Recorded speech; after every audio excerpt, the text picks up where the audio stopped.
what have you done? I always found something. She goes, oh, you did? I don't know, man. I never knew. Darren West, just released after 8 years in prison, never expected to open a box and find a fully decomposed body wrapped in plastic. His wife, Megan Huntsman, knew exactly how it got there. She had prayed the police would never find out. But they do. And shockingly, this wasn't the only box waiting in that quiet house of horrors. No, I was just so scared. I was so on drugs so bad I choked it. How did you choke it? Yeah. That isn't even half as horrifying as what Megan says next. No one was prepared for the statement that cracked this nearly decade-old case wide open. How many do you think will we find in the garage? I'd say 8 or 9. In April of 2014, Darren West returned to his home at 545 East 200 North, Pleasant Grove, Utah, after 8 years in prison for drug charges. His wife, Megan Huntsman, had already moved out with her boyfriend. While cleaning the garage, he found a plastic-wrapped box with a horrible smell.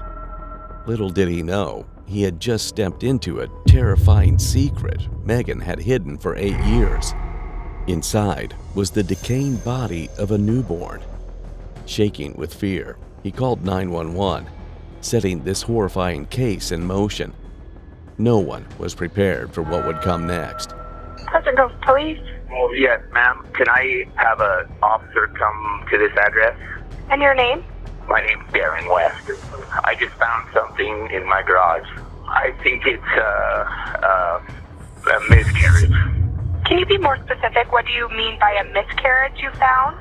I have no idea. Just please send an officer up here. It sounds like you may need medical. It's been wrapped up in a plastic bag that stinks. Okay, what is it? It's a little baby. After that chilling call, the officers headed straight to the location where the brutal act unfolded to question Darren, unaware they were about to step into a nightmare that would haunt them for years. Just had her on the phone. She said it must be. And I just said, what the hell is this? What have you done? I always found something. She goes, oh, you did? Get them for her. Don't call the police. Don't call the police. I'm going to get it. So she said it was yours. Logically, is that true? I don't know, man. I never knew. Let's start off with, is it your wife? Where's your girlfriend? I'm still married to her, but... Okay, so legally, according to the law, it's still your wife. Yes, sir. Okay, why don't you tell me what her name is? Megan Huntsman. What happened is when I went to prison, she stuck around for 2 or 3 years and she took off. But she is with a boyfriend now. Where is she? In West Valley somewhere. Following this agonizing discovery, the detectives promptly called Megan, who was a sobbing mess, yet refused to reveal the full truth. Are you able to help us understand what's going on here? It was a miscarriage. It was like 9 years ago when we first left. And how far into your pregnancy were you? Like 7 months. It was born, stillborn. How soon can you come down here? Our detectives need to ask you some follow-up questions so that we can, rule out any kind of foul play. Okay, there was no foul play. Okay, listen to me. I need you to stay at your residence. We're going to have a West Valley City officer come pick you up. It's now time to hear from Megan in the interrogation room, where she speaks of dead babies as if they were disposable, stripped of all humanity. As she talks, detectives search her house and uncover horrors that had remained hidden for nearly 8 years. Well, you know why we're here, what we're here to talk about. Just start at the beginning and tell me what happened. Well, we were doing drugs a lot. That's what he was in prison for. I got pregnant right before he left, and I really didn't know because I thought it was just stress and stuff. He went to prison in 2006. Yeah, How far along were you when he for a went? couple months. Where did you have the baby? In the house, in the bathroom. In the house that you and Darren lived in. Describe to me what happened. Well, I was having a lot of pain that day. I didn't go to work. My kids were at school. I went in the bathroom and just sat there and then just pushed really hard. And I was blue and wasn't crying. And I by myself and I didn't know what to do. And I couldn't get it to cry or anything. Then what happened? I got scared and I wrapped it up. Not being smart and calling you guys, I was in shock. It was stupid of me to do it. What do you mean when you say you wrapped it up? You remember? It was towels and garlic feathers on me. I put it in the box. What would you have done differently? Looking back. Called the cops and told them that I had a baby and that I couldn't get to breathe and have the paramedics and stuff come.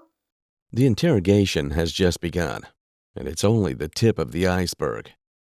Megan's statement is a lie, but she is a seasoned deceiver.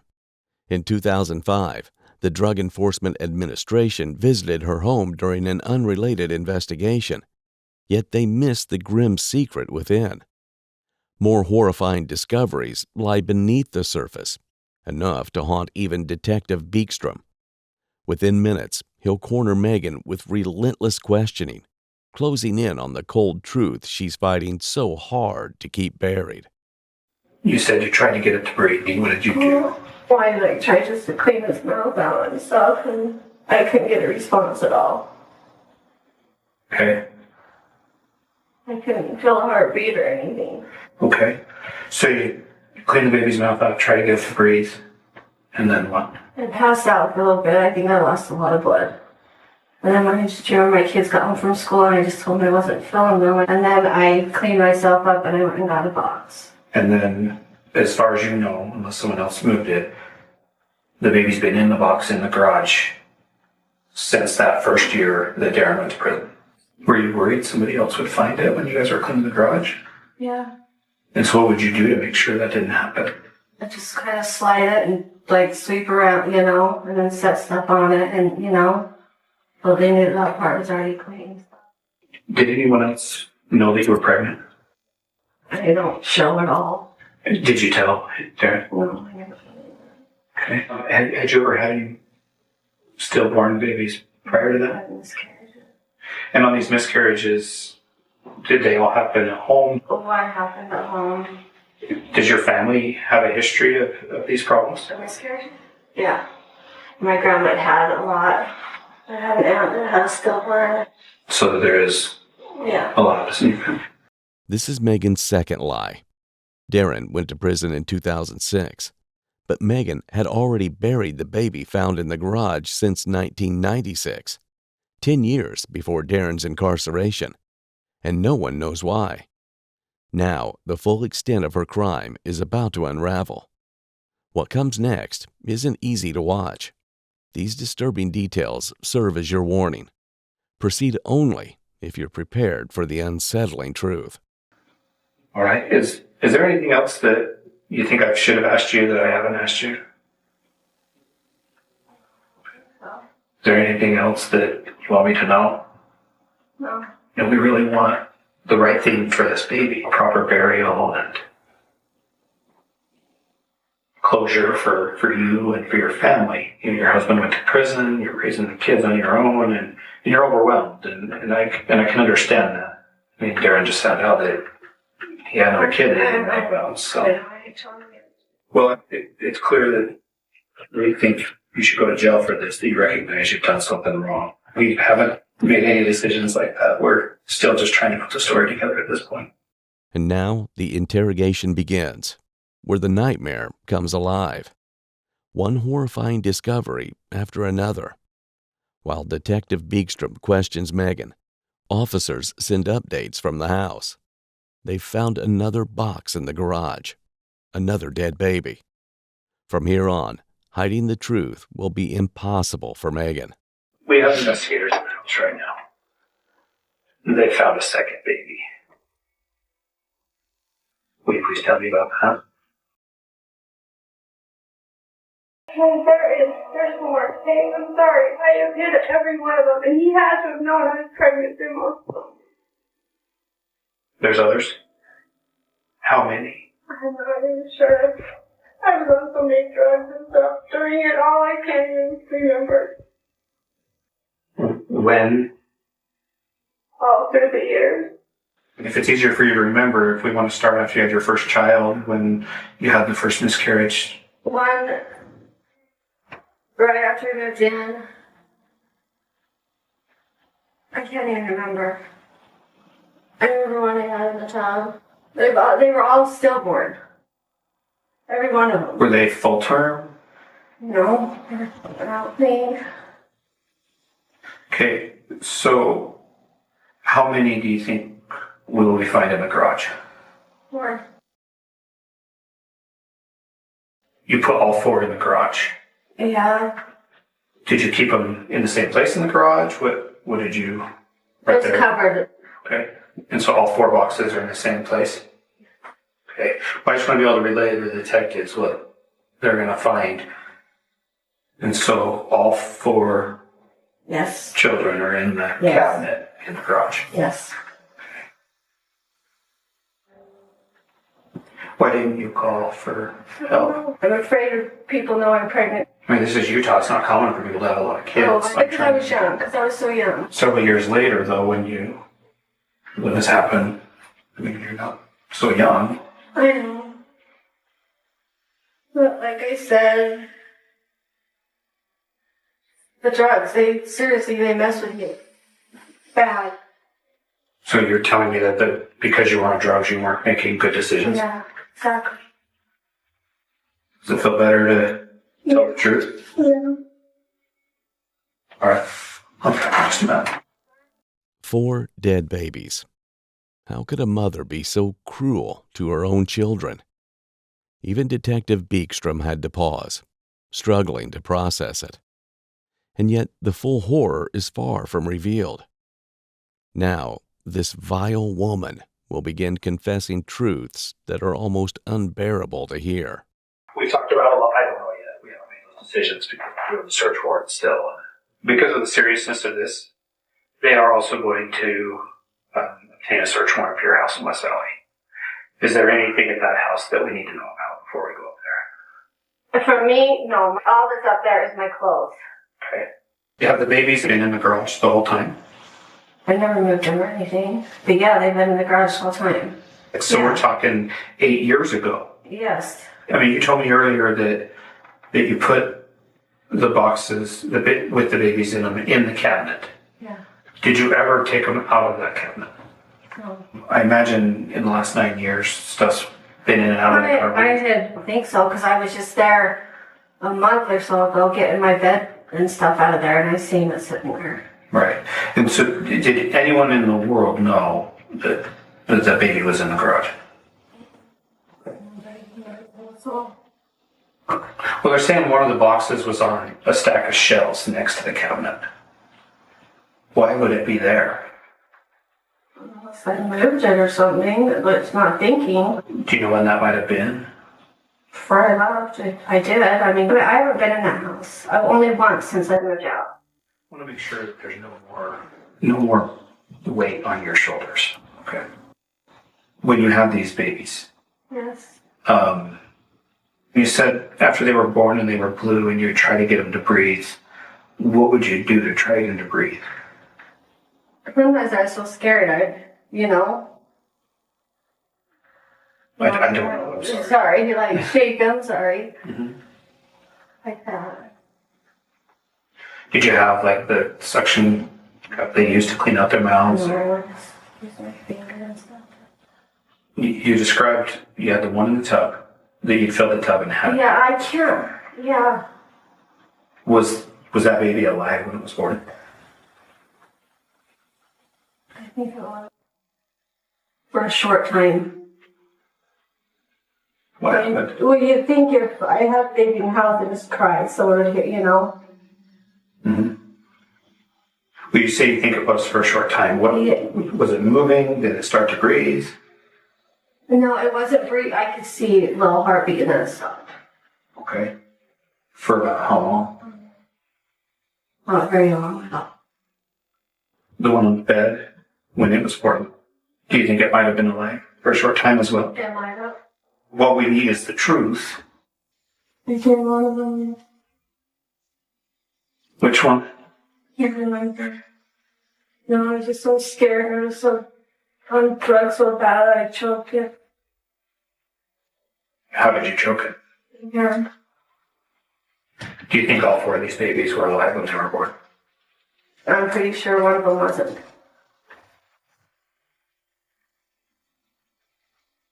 And did you choke the others?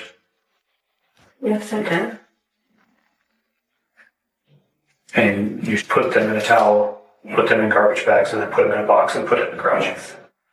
So one was dead when it was born, and the other 3 you choked. And why did you choke them? I don't know. Scared. I was in shock. Have you ever told anyone this? No, I've never told a soul. So when we run DNA tests, will they all be Darren's? Yes, I will. At Real Crime Psychology, we've seen many criminals flinch during confession. But Megan is unnervingly calm as she admits it all. She killed 4 babies, yet there isn't a trace of remorse in her eyes. Most monster mothers eventually crack, but Megan is cold, clinical, almost detached, speaking like she's giving a report, not a confession.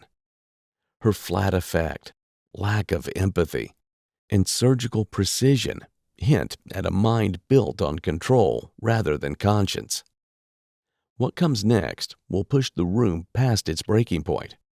In just minutes, Detective Beekstrom will uncover truths so cold that the interrogation itself seems to suffocate. But I'm concerned that you haven't told me everything.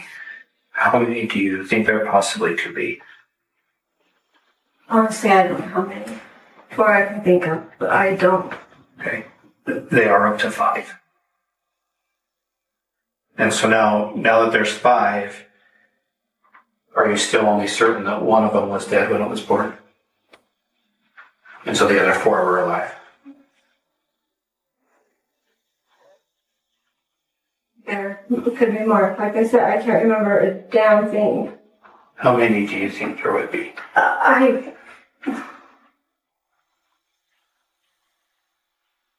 I'd say 8 or 9. But I know there's no more than that. And I know there's none in the house. I mean, you'd smell them if they were in the house. Right. Did the smell from the garage ever come in the house? No. It would just be out in the garage. People said it was some smell, like in the heat of the summer. We had cats and stuff, and I think it was always just blamed on that. Did you just leave it open? Mm-hmm. And you're saying Darren never knew? No, when I told you, only me. I've kept this to myself for 18 years. So I'm the only person that you've ever told? Yes. When I talked to you earlier, you mentioned that Darren should have known. What do you mean by that? Did you tell her? No. I don't know why. I think my mind was just so out of it, I didn't even, all I focused on was the next fix. But how can you not know? How can you sleep with someone every night and not know that? When we're talking about Darren knowing that you were pregnant because he's in your bed, those are miscarriages. And so did you just tell him that you miscarried? Yeah. Okay. And so when you told him that it was a miscarriage, he never asked what you did with the miscarriage. You said you were certain that only one was stillborn and that you strangled the rest. Yes. Well, I think I'm ready to take you upstairs then. And we're going to put you in a holding cell while we finish processing the scene. Okay.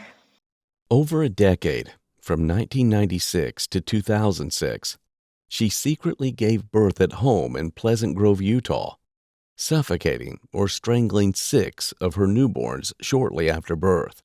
Their bodies were wrapped in plastic and hidden in boxes in the garage she once shared with Darren. For now, she gets a brief reprieve from questioning, but she will return. Meanwhile, the detectives turn their attention to Darren, whose reactions to this information will be perplexing to say the least. You're not in trouble right now. I'm just trying to understand everything that's happened. So she's saying that baby was a miscarriage after you went in prison. That's what she told me. Is that what she's still saying? Yes. We did get a search warrant in the house, and there's more than one. And so, how many times was your wife pregnant? I have 3 daughters. And I know of one other time that she had a miscarriage. I never even knew she was pregnant with 2 of my daughters until she was like 4 or 5 months along. And then she told me, Mm-hmm. I don't know, sir. There's... How many was it? There was 7.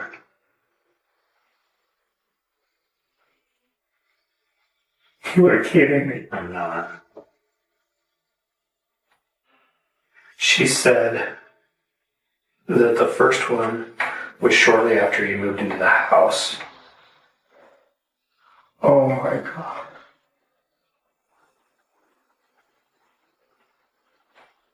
And that the last one that she was pregnant by you before you went to prison. Wait, so she says they're all mine? That's what she says. And that's why I'm glad you're here, because I would have thought that if she was pregnant 7 times in the 10-year period that you lived in that house, that surely you would have known. Holy. Your wife has admitted to some crimes, to some horrible things. She admits that she killed some of them after they were born. Like I said, she's being completely honest. And I really wish you were too. What do you want me to say? I didn't know she was killing kids, and I didn't know she was put in boxes. I don't know how they do it. I don't know how she could give birth and then... I don't know. Were you there when any of these were born? No, sir. No, sir.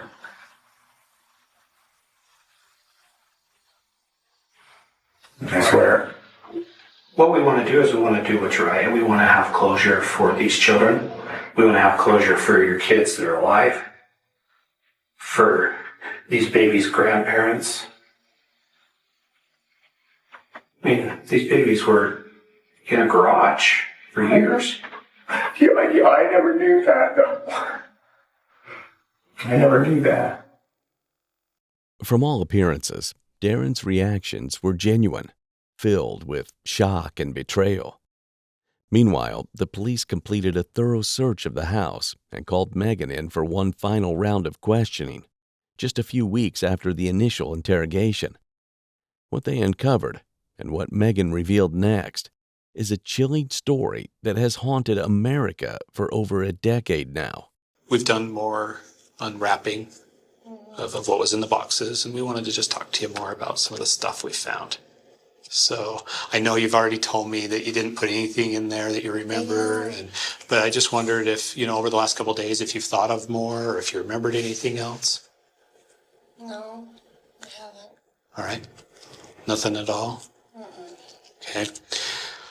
Well, first thing, I'm sure you can imagine that this is kind of hard for the officers to see, the condition that the children are in. But what the professionals are telling us that have dealt with decomposed bodies is that there's an additional chemical odor.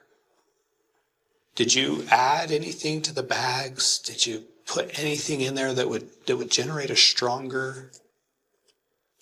Was there anything that you put in the bag other than the child? Okay. No chemicals, no. I know I asked you about trinkets. I've always bought scented garbage sacks. Yeah, I don't know if that would do it. Because they're saying it's more of a chemical smell and not so much of a scented perfume type smell. No, I never put anything in there. Right. Okay. As I've gone back and reviewed my interviews and started to type my reports, there were some things that I noticed that you said that I didn't ask you about at the time. One of them was, you said that when the baby was born, that you didn't want it to cry. Do you remember telling me that? No. I said they wouldn't cry at first. I didn't say I didn't want them to. Yeah, what it was is you said that there were people home and it would cry.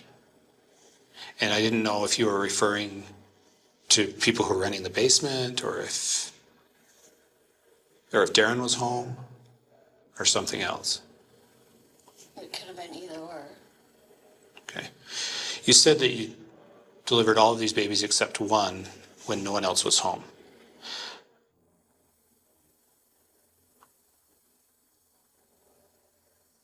Yeah, no, 2. I can't think on all of them, but I know someone was home at least 3 or 4 times. Oh, really? Yes. Okay.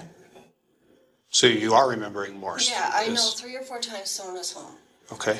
You did tell me that the other time when they were home that you of course didn't scream. That's what your statement was before. And that's one of the things that a lot of people are having a hard time understanding is that you successfully had so many home births without major complications. I don't know. I know I never had any complications. Okay. So you didn't have like prolonged bleeding or anything like that you were worried about? Hemorrhaging or anything? One more thing I wanted to ask you about, again, from watching my interviews back. When I would confirm about the 7 children, and you would say that the first 6 you choked, that you'd get a towel or a shirt or whatever. Yeah, I wasn't sure which ones. Right. And you'd put it in the towel, choke it, deliver the afterbirth, put it in the towel, wrap it up, get a garbage sack, and find a box. Would you have emptied the box before you went into labor, or how would that process work? What do you mean empty it? Like you had stuff in it? Yeah, you said you'd get a box. Sometimes, would you get the box ready? Like I said, I would, if I was in the bathroom, I'd put the baby under the bathroom sink wrapped up, and then I'd go find a box. Okay. And Sometimes so you'd have to go empty the box right after you've delivered? Not right after. I'd wait a couple hours, Oh, okay. I couldn't do it right after. No, there's no way. Right. Well, when I would rehash these, and you would say that the one when Darren was in prison was stillborn. That's the one I think. And that's just it, you're not sure. Yeah. How can Megan stay stone-faced while revealing such disturbing details? It's clear she was a mother with no remorse, committing unimaginable acts without a hint of guilt. But the question remains, why? Why bring a life into the world only to end it moments later? What drives someone to do this? Experts point to a lethal mix: severe addiction, deep depression, crushing financial and emotional stress, and possible postpartum issues. These forces warp judgment, strip away inhibition, and push someone to protect their addiction over everything else. Her marriage was filled with substance abuse, instability, and trauma, adding even more pressure to an already volatile life. But understanding the reasons does not justify what she did. The law will deal with her after one final round of questioning. Why aren't you sure? What are you remembering? All I can remember from that day is I know I went into labor and I had it fast. And I was trying to hurry for my girls got home from school. Mm-hmm. And I can't even remember. I can't. I'm sorry. My mind is just a total blank. And you say you have a hard time remembering? Yeah, I do. I'm like rattling my brain in there. And I can't. Why do you think it's so hard to remember? I don't know. I think it's because I really can't even remember half of what I was doing then. And that's because you were... Yeah, and I can't remember now. I've been sitting back. When you say yeah, you mean because you were using meth? Yeah. Okay. This is going to be a trying time for you. Oh, I keep laying there. I'll fall asleep. It was just a dream, but... What? What's a dream? All this. Everything I've done. I'll lay there and just close my eyes and just hope I don't wake up. I don't know, I've got so much running through my head right now. Sounds like you feel like shameful. I don't know, I've always just felt like that. I've always just felt I'm not even worthy of being alive. And I don't know why. Another question that's come up is, if you were ashamed, why didn't you get on birth control?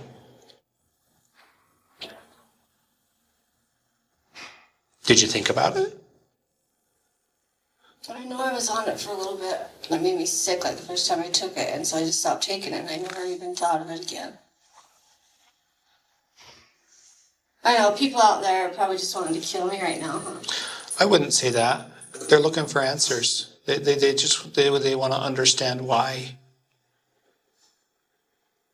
and the how. And we might not ever know how. But the why is, I don't know why. Well, it sounds like you've told us that it's a combination of money, drugs, and shame. Would you say that's fair to say? Yeah. Did you want to keep any of these babies? Yeah, I did. And I don't know, like I said, my mind, I was just messed up in drugs and got scared, didn't know what I was doing, and then that, I don't know how it happens so many times. I don't have an explanation. Well, it's out, and I know I did wrong, and I know I should be punished for it. So it's not up to me. It's up to, but I'm not saying, oh, I should just be let free, because I know I shouldn't be. That's why I'm asking you, what do you... I mean, I don't know what punishment, but I do deserve to be punished, so. For what? For what I've done. So, it's up to the judge and God, not to me. Megan Huntsman's trial took place in Provo, Utah, where she pleaded guilty on February 12, 2015, to 6 counts of first-degree murder for killing her newborn babies between 1996 and 2006. The judge sentenced her to 6 life sentences, 3 consecutive, with eligibility for parole after 30 years. Her estranged husband, Darren West, who discovered the bodies after his release from prison in 2014, was not implicated.